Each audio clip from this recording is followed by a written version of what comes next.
पहले क्या है, शरीयत या संविधान? आपने कहा देश पहले या इस्लाम पहले? आपके लिए मतलब कुरान पहले, ऐसा क्यों सोचते हैं? कौन बताता है? पहले धर्म या पहले देश? पहले इस्लाम या पहले आपका देश? चीफ इमाम ने कहा कि राष्ट्र प्रथम है। क्या आपने अपनी बीवी से मार खाना बंद कर दिया है? तो इस तरह के सवालात लोगों को फंसाने के लिए और परेशान करने के लिए बनाए जाते हैं। लेकिन कुछ लोग जैसे हमारे चीफ इमाम साहब हैं, मैं समझता हूं अगर उनसे ये सवाल किया जाए तो वो जरूर इन दोनों में से कोई एक ऑप्शन चुनेंगे। और इस वक्फ बिल को हिंदुस्तान का हर मुसलमान ब्लेटेंटली कंडेम करता है और रिजेक्ट करता है। हामिदों व मुसल्लियों व मुसल्लिमा, ये है चीफ इमाम उमर अहमद इलियासी। ये मोहतरम कह रहे हैं कि नरेंद्र मोदी जी ने कभी हिंदू मुस्लिम किया ही नहीं। इससे बड़ा झूठ कोई हो सकता है? नरेंद्र मोदी जी उन्होंने कभी भी उनके भाषण में कभी भी उनके बौद्धिक उन्होंने कभी हिंदू मुसलमान की बात नहीं की है। In an election rally in the western state of Rajasthan on Sunday, Indian Prime Minister Narendra Modi's comments sparked a nationwide outrage.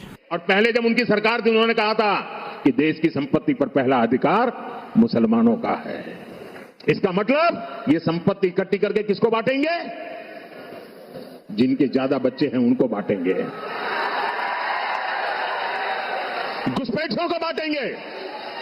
इससे आप अंदाजा लगाइए कि ये जो चीफ इमाम है ये कितना बड़ा झूठा है। नरेंद्र मोदी जी और बीजेपी का इस्लामोफोबिया ये तो तवातुर के दर्जे को पहुंच चुका है। इसका इनकार करना ये चढ़ते सूरज का इनकार करना है। खैर छोड़िए, ये मेरा आज का टॉपिक नहीं है। आज का हमारा टॉपिक ये है कि इस्लाम पहले है या देश, शरीयत पहले है या कॉन्स्टिट्यूशन। इस चीफ इमाम ने कहा कि राष्ट्र प्रथम है। तो हमारे लिए राष्ट्र प्रथम है, इसका हमें ध्यान रखना चाहिए। प्रथम कहते हैं फर्स्ट एंड फॉरमोस्ट को, यानी राष्ट्र और देश सबसे ऊपर है। इसी को उलमा की जबान में इस्तिग़फ़ाफ़ कहा जाता है, जो इंसान को कुफ्र तक पहुंचा देता है। और ये पहली मर्तबा नहीं है, इस तरह की बातें इन्होंने पहले भी कई मर्तबा की है। हमारा जो सबसे बड़ा धर्म है वो इंसान और इंसानियत का है। इसी तरह गोदी मीडिया के एंकर्स ये भी बार बार भोले भाले मुसलमानों को इस तरह के सवाल पूछ पूछ कर परेशान करते हैं कि बताओ देश पहले है या इस्लाम, शरिया पहले है या कॉन्स्टिट्यूशन। और इन जैसे सवालात को सुनकर मुसलमान अपोलोजेटिक मोड में चले जाते हैं। तो ये जो लोग हैं जो इस तरह के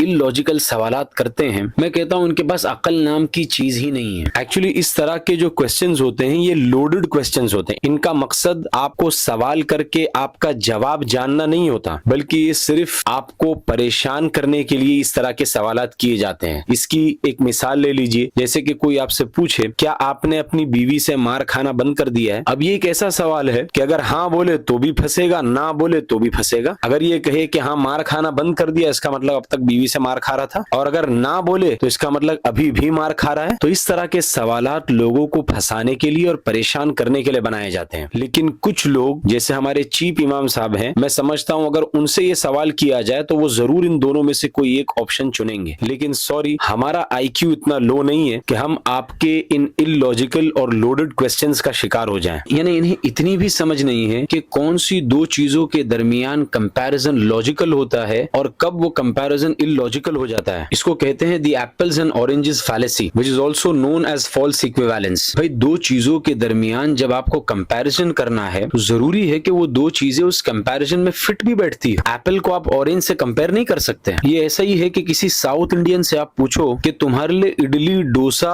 और मेंदू वड़ा पहले है या तुम्हारा पासपोर्ट पहले है, वो साउथ इंडियन लुंगी उठा के दौड़ा के मारेगा। ये कोई कंपैरिजन है? कि आप किसी को पूछो कि आपके लिए पानी पीना इंपॉर्टेंट है या सुप्रीम कोर्ट का ऑर्डर, ये क्या बात हो गई? यानी ये किस लेवल का IQ है आप लोगों का कि आप देश को रिलीजन से कंपेयर कर रहे हो। और चीफ इमाम साहब ने फैसला भी कर दिया कि राष्ट्र प्रथम है। जितने लोग मुसलमानों से ये सवाल करते हैं और जितने गोदी मीडिया के एंकर्स हैं कि देश पहले है या इस्लाम पहले है, मेरे भी उनसे कुछ सवाल हैं। एक बेसिक सवाल तो ये है कि जिस देश की आप बात कर रहे हैं ये प्रेजेंट वाला देश है जो कश्मीर से कन्याकुमारी तक है, या फिर आप अखंड भारत की बात कर रहे हैं जिसमें पाकिस्तान, चाइना, बर्मा ये सब आता है। फिर इस बेसिक सवाल के बाद इन लोगों से मेरे 3 सवाल हैं कि आप ये बताइए कि देश पहले है या सच्चाई पहले है। दूसरा सवाल, देश पहले है या जस्टिस और इंसाफ पहले है। अगर आप ये कहोगे कि ये कैसा बेहुदा सवाल है, हमारा देश जस्टिस और इंसाफ भी करता है, कब मना किया? तो बिल्कुल इसी तरह जो जवाब आपने दिया वही सेम जवाब हमारा भी कि आपका ये सवाल देश पहले है या इस्लाम, ये क्या बेहुदा सवाल है? इस्लाम ने कब मना किया देश से मोहब्बत करने के लिए? तीसरा सवाल, देश पहले है या बराबरी और इक्वालिटी पहले है? अगर आप ये कहोगे कि ये कैसा बेहुदा सवाल है और हमारे देश में इक्वालिटी और बराबरी भी है, तो बिल्कुल इसी तरह जब ये गोदी मीडिया मुसलमानों से ये सवाल पूछती है कि देश पहले है या इस्लाम पहले है, तो वही जवाब जो आपने दिया वही जवाब हम भी देते हैं कि आपका ये सवाल देश पहले है या इस्लाम, ये क्या बेहुदा सवाल है। इस्लाम ने कब मना किया देश से मोहब्बत करने के लिए, और इस्लाम ने पेट्रियोटिज्म से और वतन से मोहब्बत से कब रोका, और वतन से वफादारी करने से कब रोका। और दूसरी बात ये कि इस्लाम का मजहब हमें उस अल्लाह ने दिया है, बल्कि हमें क्या, इस कायनात के हर इंसान के लिए उस अल्लाह ने दिया है जो इस पूरी कायनात और पूरी दुनिया का बनाने वाला है, जो खालिक है, जो गॉड है, जो क्रिएटर है। और जिसने इस पूरी दुनिया को बनाया है वो इस देश का भी क्रिएटर है, यानी देश क्रिएशन है और अल्लाह की जात ये क्रिएटर है, और क्रिएशन कभी भी अपने क्रिएटर से बड़ी नहीं हो सकती। सिंपल लॉजिक है। इसीलिए हम फख्र से कहते हैं कि इस्लाम हमारे लिए सबसे ऊपर है और इस्लाम हमारे लिए सबसे पहले है। एंड दिस डजंट इम्प्लाई कि हम देशभक्त नहीं है, हम पेट्रियोटिक नहीं है। हमारा मजहब हमें पेट्रियोटिज्म से नहीं रोकता। जिस तरह इंडिया यानी हमारा देश हमें जस्टिस